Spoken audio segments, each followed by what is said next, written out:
নমস্কাৰ সকলোকে একেদিন যেহেতু পূজাৰ ব্যস্ততাৰ বাবে স্কিন কেয়াৰ আৰু হেয়াৰ কেয়াৰৰ ভিডিঅ' বনোৱা হোৱা নাছিলে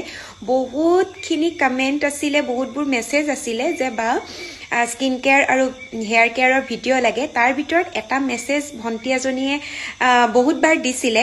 হেতু ভণ্টিজনীয়ে কৈছিলে যে বা ঠাণ্ডা দিন আহাৰ লগে লগে মোৰ ভৰিটো গেৰুৱাটো বহুত বেয়াকৈ ফাটে মানুহৰ আগত উলাবটো লাজেই লাগে কিন্তু ভৰিৰ গেৰুৱাটোৰ বিখৰ বাবে মোক খুজ দিবলৈ অসুবিধা হয় আৰু হয় অনুভৱ কৰো যে সেইটো আমি প্ৰায় সকলোৱে এই সমস্যাটো ঠাণ্ডা দিনত ভুগুৱে গতিকে আপোনালোকে ঘৰুৱা ভাবেৰে কি কৰিলে এই সমস্যাটোৰ সন্মুখীনে নহব হেতুৱে কব গৈছিল আৰু হেতুৱে ভণ্টিজনীও বিচাৰিছিলে গতিকে আপোনালোকে কি কৰিব ফাৰ্মাসীত আপোনালোকে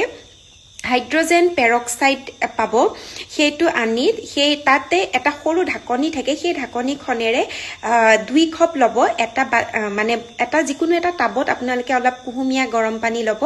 আৰু তাত সেই হাইড্ৰোজেন পেৰক্সাইডৰ 2 কাপ আপোনালোকে দি দিব আৰু তাত আপোনালোকে চুলিৰ কাৰণে ব্যৱহাৰ কৰা যিকোনো শ্যাম্পু অলপমান দি দিব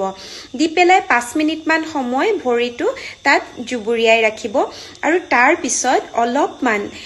চাউলৰ গুড়া আৰু অলপমান চেনি মিক্স কৰি যেনেকৈ আমি বডিৰ স্ক্ৰাব বনাইছিলো তেনেকৈ আপোনালোকে ধুনীয়াকৈ সাফা কৰিব সাফা কৰিবৰ বাবে আপোনালোকে আমাৰ যিবোৰ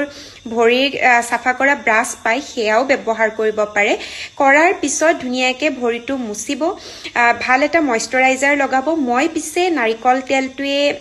আপোনালোকক পৰামৰ্শ দিম নাৰিকল তেলটো লগাবৰ বাবে হেতু লগাই আপোনালোকে ৰাতিটো শুই যাব হেতু এতিয়াৰ পৰাই আপোনালোকে কৰিবলৈ আৰম্ভ কৰক চাব আপোনালোকৰ গুৰুহা পটাৰ সমস্যা নহয় আৰু আপোনালোকে ব্যৱহাৰ কৰিছে নে নাই আৰু কৰি কেনেকুৱা পাইছে মোক জনাবলৈ একেবাৰে নাপাহৰিব